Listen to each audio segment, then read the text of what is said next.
En este segundo simposio analizaremos los aspectos más relevantes acerca de esta enfermedad. Reanudamos la jornada con el doctor Paulino Vigil de Gracia de Panamá, quien abordará el tema trastornos hipertensivos del embarazo. Reconocimiento. Adelante, doctor.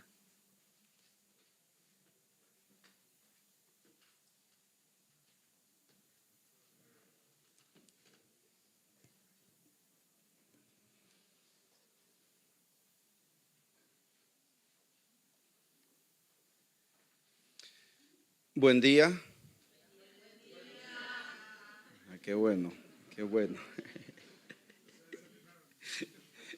Se ve que desayunaron. Jóvenes, vamos a enfocarnos ahora al concepto de hacer el diagnóstico de trastornos hipertensivos del embarazo. De repente pareciera que voy a hacer cosas muy básicas, pero créanme que en lo básico es donde tenemos problemas. Nadie va a poder dar un manejo correcto de una patología si no hace el diagnóstico. Entonces, fallamos, sí, en hacer el diagnóstico de trastornos hipertensivos del embarazo, sobre todo en es severa o no es severa con respecto a preeclampsia. Sin duda es la complicación médica más común con la que nos enfrentamos quienes controlamos mujeres embarazadas. Está entre las principales causas de muerte materna y esto se ha mantenido por décadas o por casi siempre. Que si no es el primero, que si es el segundo, e incluso en países de primer mundo sigue siendo un problema. Si nosotros vamos a una unidad de neonatología, nos encontramos que una de las principales contribuciones a admisiones a una unidad de cuidados críticos son pacientes que nacen de un trastorno hipertensivo del embarazo. Alta mortalidad perinatal asociado a hipertensión y embarazo. La clasificación de los trastornos hipertensivos del embarazo. Tengo que decir que en los últimos años ha habido variaciones y depende mucho de qué guía usted siga, qué organización usted siga. Sin embargo, desde 1970 se mantiene la clasificación que se enfoca en definir 4 grandes grupos. Voy a enfatizar en ello, haciendo la salvedad que pueda que uno u otro grupo que estudia hipertensión en el mundo sume o reste algo en esta clasificación. Estos 4 grandes grupos es hipertensión crónica. Hay que identificar qué paciente es hipertensa crónica. ¿Por qué? Porque el otro grupo es preeclampsia, que puedo hablar de preeclampsia severa, con criterios de gravedad, preeclampsia sin criterios de gravedad o eclampsia. Ese es otro grupo y se diferencia muy claro. ¿Qué pasa? ¿Por qué tengo que identificar qué es una hipertensión crónica? Porque a esta paciente hipertensión crónica se le puede añadir una preeclampsia. Realmente tiene 2 enfermedades. Y de esa paciente entonces hablaríamos del tercer grupo, que es la preeclampsia agregada, sobreañadida o sobreagregada. Que para poder diferenciarla o diagnosticarla hay que tener claro si el paciente tiene o no hipertensión crónica.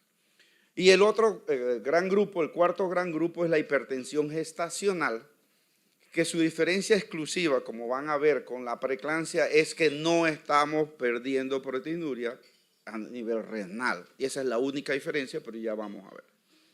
Nos queda una pregunta, ¿y el síndrome GEL? Doctor, no aparece el síndrome GEL allí. El grupo para el estudio de la hipertensión, el grupo internacional, ha metido como un grupo más el síndrome GEL. Pero realmente el síndrome GEL es una complicación de los trastornos hipertensivos del embarazo, como la podemos ver en un grupo, otro grupo, ¿sí? Por ende, algunos hablamos que es una complicación de los trastornos hipertensivos y otros dicen, una vez tienes este diagnóstico, entonces clasifícala y síguele manejando como si fuera un grupo aparte que se llama síndrome GEL. Cuando hablamos de preeclampsia y eclampsia, hablamos que es una patología que complica todos los órganos del sistema. Y no solo todos los órganos, desde el punto de vista cerebral, ocular, pulmonar, desde el punto de vista hepático, renal, sino que también, y sistémico, por ejemplo, el síndrome GEL, una coagulación intravascular diseminada, sino que también y hay trastornos desde el punto de vista fetal, como trastornos en el crecimiento, desprendimiento de placenta, muerte. Por ende, nos tenemos que enfocar que un trastorno hipertensivo del embarazo es una patología que repercute en todo el organismo humano y obvio, como estamos hablando de 2 pacientes también en su bebé, su feto, su hijo. Enfoquémonos en hipertensión crónica. ¿Cómo saber si esta paciente es hipertensión crónica o no? Hay tres posibilidades que una paciente sea hipertensión crónica, o tres hallazgos, o tres condiciones, o tres tipos de paciente, como lo quieran ver. ¿Cuáles son esas posibilidades o puntos o grupos? Veámoslo. Primero, una hipertensión crónica conocida antes del embarazo. Súper fácil. Doctor, yo sufro de presión alta. O doctor, yo no sufro, pero le dicen que sufro. O doctor, ridículo, yo sufro de hipertensión emotiva. Y cuando digo ridículo, porque todavía hay enfermeras y médicos hablando de eso, y no existe esa clasificación. Y es engañadora, es negar la existencia de una enfermedad. Y si uno se lo dice al paciente, pues tener una enfermedad no es el problema, es peor tenerlo y no saberlo. Porque si tienes y sabes, probablemente haces estrategia para evitar que empeore esta enfermedad. Entonces, esa hipertensión crónica conocida antes del embarazo es hipertensa crónica. Eso no es la discusión. Entonces, allí fácil, esa paciente que lo niega o no, que no lo niega, o la que le dice alguna vez me dijeron que soy hipertensa crónica o me mandaron medicamentos, pero ya estoy bien, cuidado, hipertensa crónica. Ahora, ¿qué pasa? Hay pacientes que no saben que son hipertensos crónicos.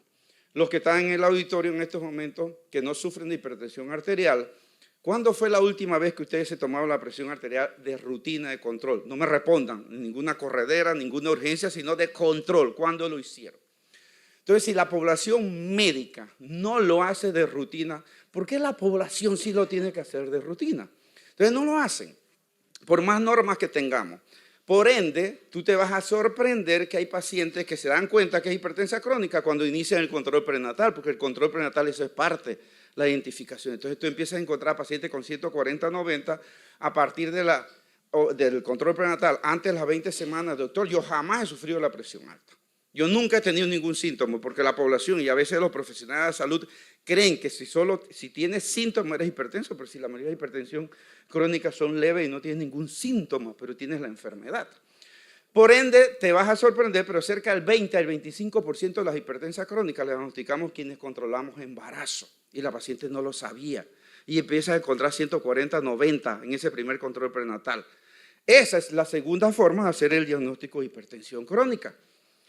140-90 o más antes de las 20 semanas, esta paciente no lo sabía. ¿Cuál es lo importante aquí? Y hemos hablado de la primera conferencia, control prenatal. Si el paciente no se controla el embarazo, no te vas a dar cuenta de esto. La principal estrategia para disminuir la mortalidad es control prenatal.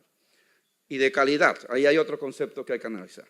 La tercera forma es la hipertensión, esa que persiste luego de los 2-3 meses después del embarazo. Y expliquemos. Ahí están los tres criterios, las tres posibilidades. Tú te encuentras con una paciente que llegó a las 30 semanas de embarazo y le encuentras 140-90 más repetible. ¿Cuál es el diagnóstico? Preeclampsia o hipertensión gestacional según proteinuria, ¿cierto? Esa paciente no se controló el embarazo, esa paciente no sabe si es hipertensa crónica. La pregunta es, ¿puede ser hipertensa crónica? Sí. Un 20-25% de las mujeres no saben que son hipertensa crónica y la vamos a detectar en el control prenatal. Pero resulta ser que ella no se controló el embarazo. Y no sabemos eso. Diagnóstico, preeclampsia versus hipertensión gestacional es correcto. ¿Qué va a pasar con esa paciente? Que 2 a 3 meses después ella sigue con la presión alta. Entonces lo que pasa es que teníamos una hipertensa crónica que ella no lo sabía, que no la diagnosticamos porque no tuvo el control prenatal, pero es una hipertensa crónica. Es la única condición que se reclasifica 2 a 3 meses después. Entonces son los tres escenarios. Búsqueme un cuarto escenario en el que yo pudiese meter una hipertensión crónica. No, estás en estas tres. Por ende, siempre, ¿es hipertensión crónica? ¿Sí o no? Gran parte de los errores que observamos a veces, esta es preeclampsia, esta es hipertensión gestacional, pero es claro en la revisión, en el expediente, en la cuadrícula, en el control prenatal, que es una hipertensión crónica. El manejo es muy diferente. De hecho, ahora vamos a hablar de hipertensión crónica. Eso es como a las 10 de la noche, creo.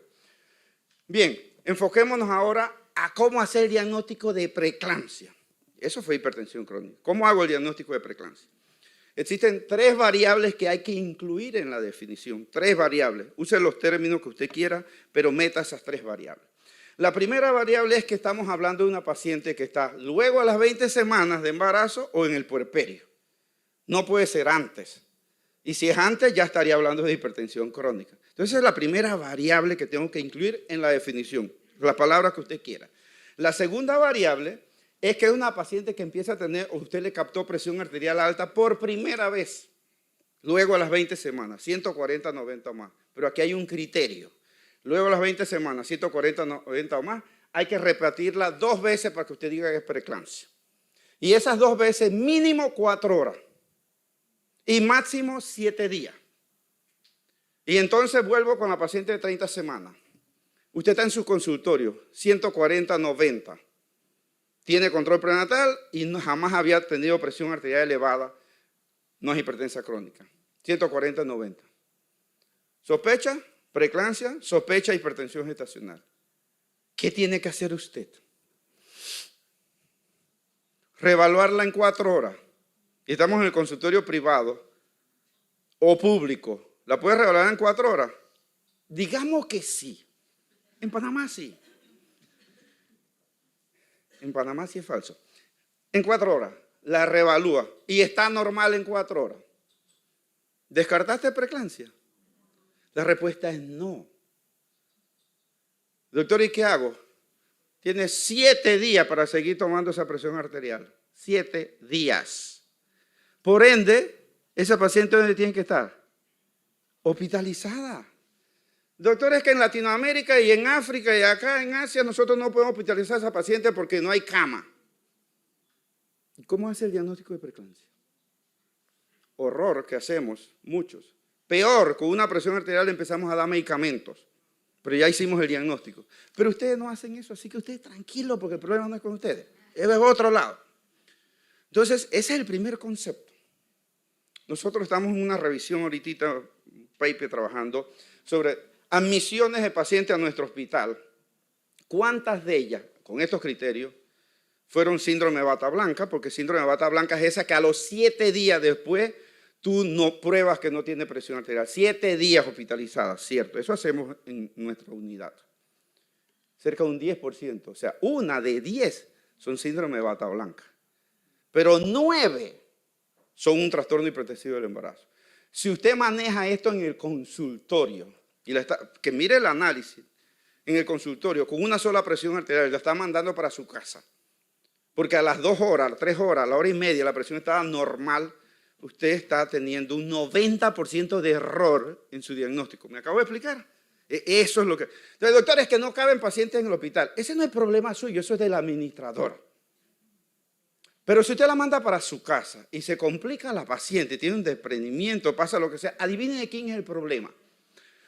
Pregúntele a los familiares de quién es el problema. Entonces vamos a entender el por qué una cosa es la administración y otra cosa es la parte médica, que a veces la queremos ligar o hacer las dos cosas. Ahí es donde tenemos parte del problema. Muy bien, proteinuria 300 miligramos más.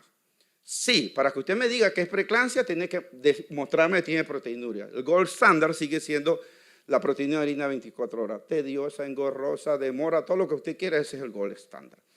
O la otra forma, rápida, tiene mucho falso positivo, es que usted haga las tiras reactivas. 2 cruces, 3 cruces, 4 cruces, eso es preeclampsia. Y la otra forma, que tenga relación proteinuria-creatinina, 0.3 o más, y eso también. Ahí tiene 3 formas. ¿Cuál es la mejor? Proteína de harina 24 horas. Entonces usted necesita tener esto. Sí, y aquí de una vez definimos como hipertensión gestacional. Si usted no tiene, esto le sale negativo, eso es hipertensión gestacional. La misma definición, pero necesitamos tener proteinuria positiva para hablar de preeclampsia. Muy bien, entonces es indispensable, porque la definición de preeclampsia ha ido cambiando, es cierto, es indispensable que esté embarazada. O sea, no puede ser mi mamá, no puede ser mi papá. Tiene que estar embarazado o tiene que estar puérpera. Y tiene que tener hipertensión. Ya no hablamos de enema, ya no hablamos de proteinuria para hacer el diagnóstico de preeclampsia, porque si la proteinuria está negativa, con todos esos hallazgos es hipertensión gestacional. Estas cosas han cambiado, el famoso 30-15, 60-30, proteinuria no se usa. Seguimos con duda, y no estoy hablando hoy aquí, pero hablamos un tema que se llama preeclampsia en embarazos en adolescentes.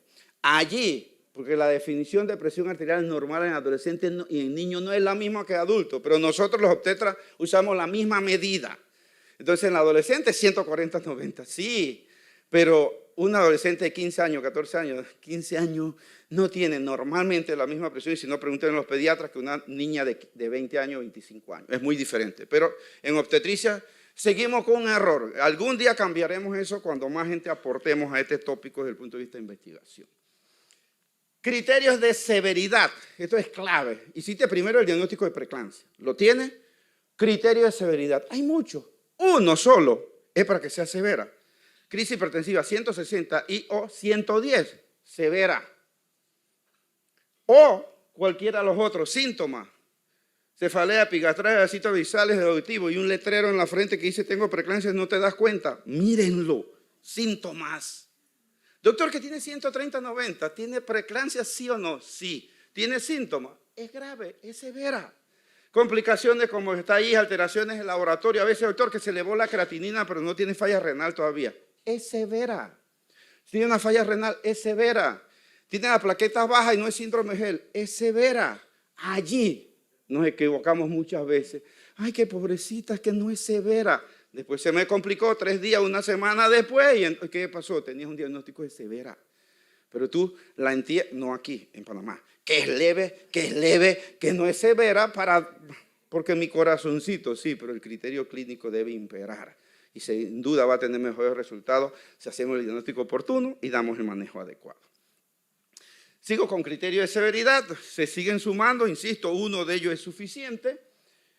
¿Qué es preeclampsia todavía más llamada leve o preeclampsia sin criterio de severidad? Simplemente la ausencia de criterios de gravedad, por lo tanto nadie debe buscar preeclampsia leve o preeclampsia sin criterio de gravedad. Usted lo que tiene que buscar, ¿tiene o no tiene criterio de gravedad? Tiene, es grave, punto. Entonces es un diagnóstico de exclusión, la preeclampsia sin criterios de gravedad. Lo mismo, hay varias clasificaciones y el Colegio Americano ha insistido también en esto y otras organizaciones. Si hablamos de preeclampsia pretérmino, si hablamos de preeclampsia de término, usando el cutoff de 37 semanas, y preeclampsia posparto, algunos de preeclampsias tardías, preeclampsias de inicio temprano, el cutoff es 34 semanas.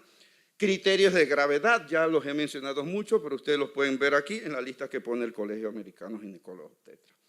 Importantísimo porque también se habla de factores de riesgo que debiéramos tener y esto es meramente clínico, no necesitamos sofisticaciones para hacer esto. Criterios de diagnóstico de riesgo para preeclampsia desde el punto de vista moderados o altos, desde el punto de vista altos, insisto, ustedes lo ven en la lista. Y las diferentes organizaciones, el Grupo para el Estudio de Hipertensión, el Colegio Americano de Ginecólogos Obstetras, las guías NAI en UK, nos hablan de esa clasificación. Usted la puede tener.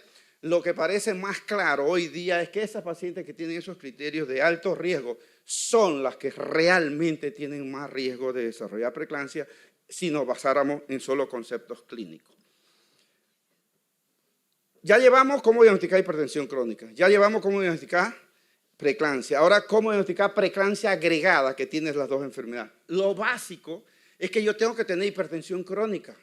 Ya lo sé. Y lo segundo es que tengo que tener más de 20 semanas para poder diagnosticar el tercer grupo, ¿sí? Entonces tengo más de 20 semanas de embarazo en una hipertensa crónica. ¿Qué va a pasar? Que la paciente empieza a empeorar sus presiones arteriales, pero el diagnóstico está en esto. Empieza a tener proteinuria, una hipertensión crónica, luego a las 20 semanas. Eso es preeclampsia agregada. Esa preeclampsia agregada puede tener criterios de gravedad o no criterios de gravedad, idéntico que la preeclampsia. La lista es lo mismo que ya les expuse para preeclampsia con criterios de gravedad. Hipertensión gestacional, ¿para qué darle vuelta? Porque ya esto lo definí y ya lo expliqué. Los mismos 3 criterios que usa para definir preeclampsia. Solo con el tercer criterio vas a poner que hay menos de 300 miligramos de orina 24 horas, o las tiras reactivas son negativas, o la relación proteína-creatinina es menos de 0.3. Definición de hipertensión gestacional y preeclampsia usa los mismos criterios, excepto que en proteinuria una es positiva y la otra es negativa. Esta paciente, si tiene criterios de gravedad, no me importa la proteinuria, inmediatamente se clasifica como preeclampsia grave. Entonces, doctor, ¿para qué usar la proteinuria si ya eso dice que no sirve? No sirve para criterios de gravedad. Pero desde el punto de vista de diagnóstico, usted tiene que seguirlo usando, porque ¿cómo saber si es preeclampsia o hipertensión gestacional? Y el manejo es diferente.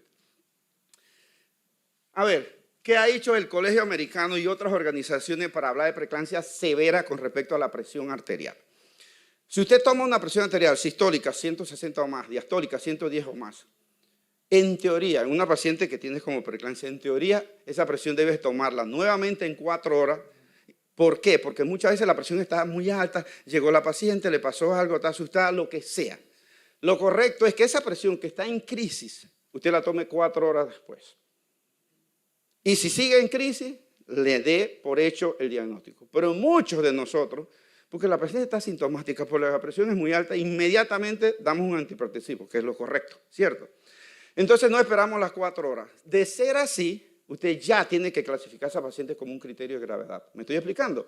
Porque algunos, tenía la presión alta, le di un antihipertensivo, la bajé y ya no es severa. Sí, no es severa, sí es severa.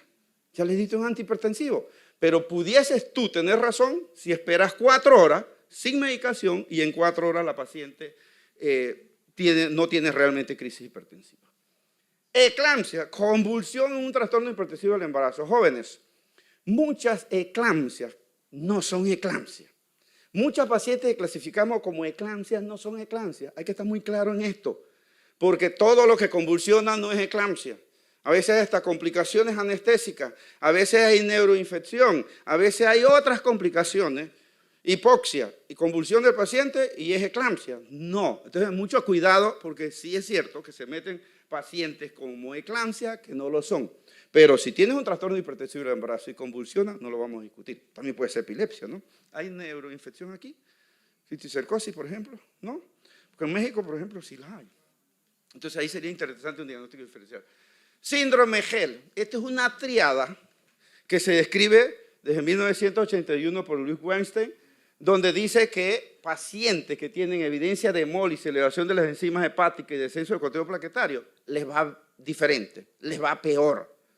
Y eso es lo que él hizo en esa clasificación desde Luis Weinstein con las primeras 21 pacientes de síndrome Gel, Tucson, Arizona. Ahí empezó la historia de esto, se ha ido cambiando, modificando y hoy día tenemos muy claros los criterios para hablar de síndrome Gel. Si quieren revisar el tema, hay un artículo que está frío, gratis en la revista mexicana que nosotros hicimos sobre toda esta patología, sobre síndrome Gel, que lo pueden bajar y revisar todo el tema.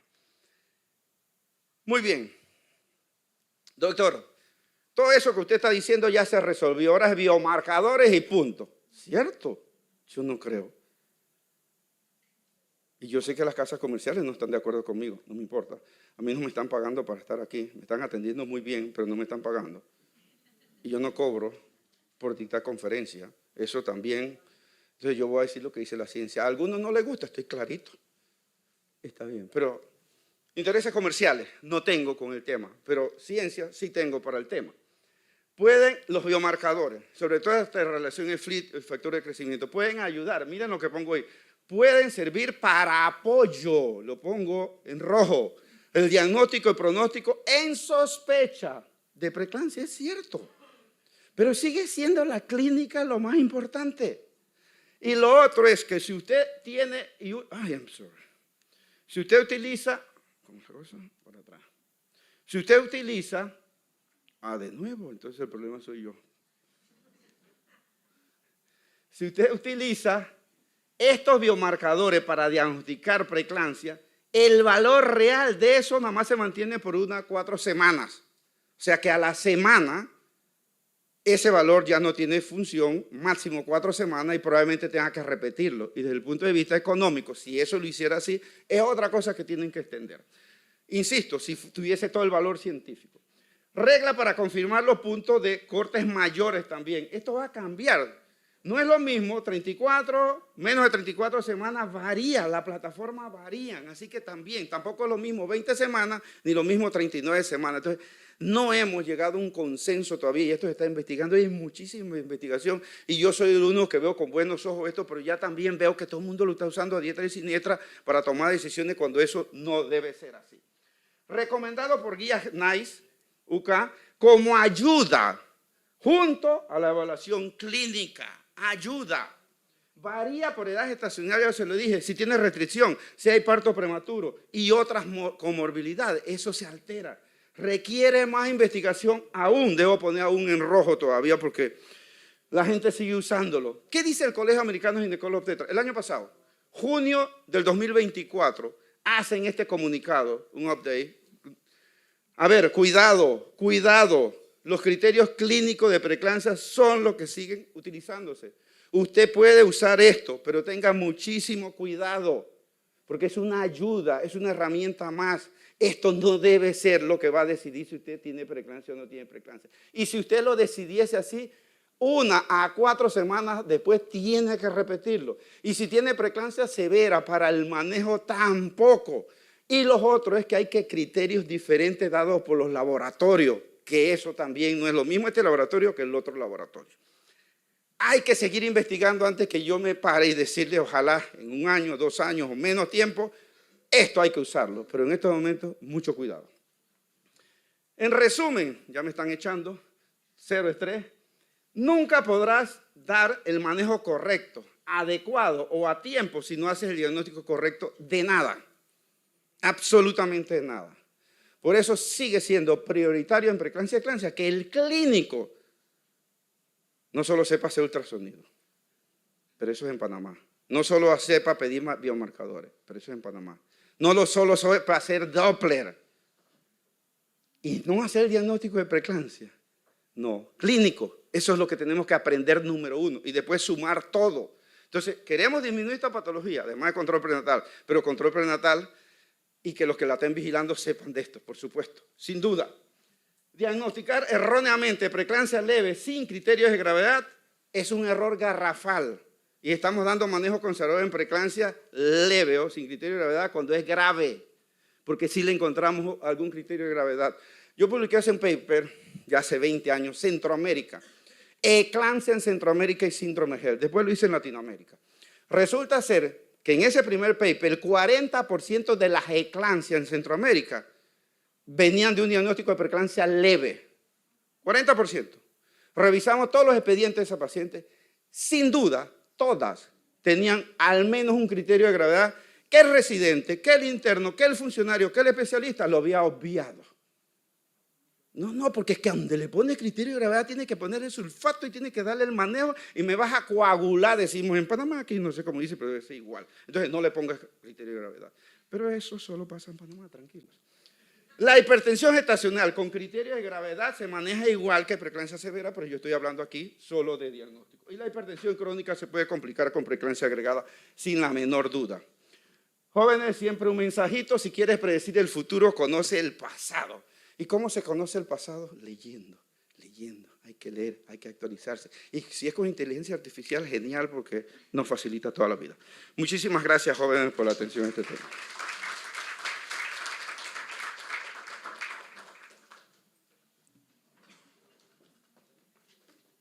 Damos inicio al espacio de preguntas para el doctor Paulino. Si hubiese alguien que quiera hacer uso de la palabra.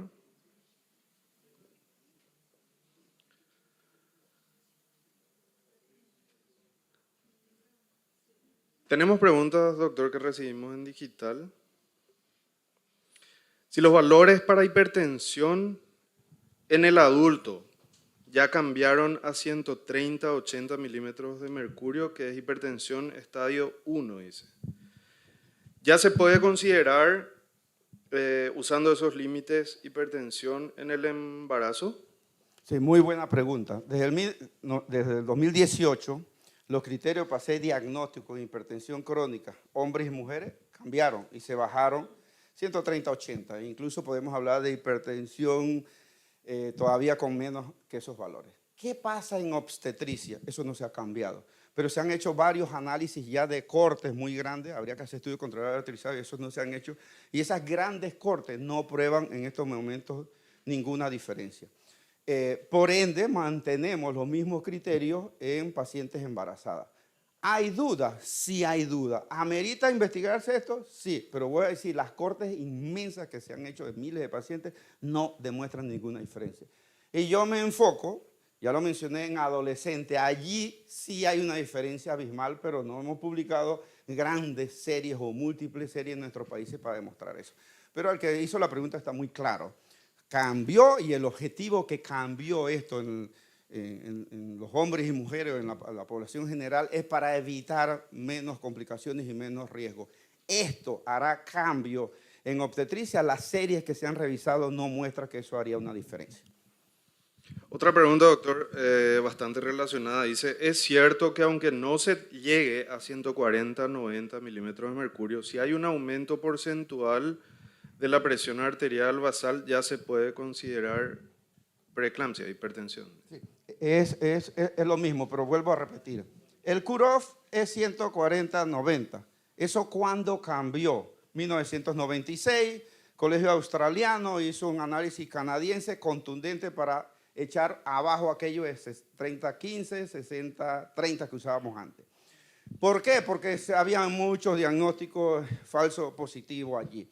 Y ya el consenso en el año 2000 fue contundente, 140-90. Pero cuando ustedes revisan ese consenso, las más de 200 referencias que tiene, ninguno contempla embarazo en adolescente.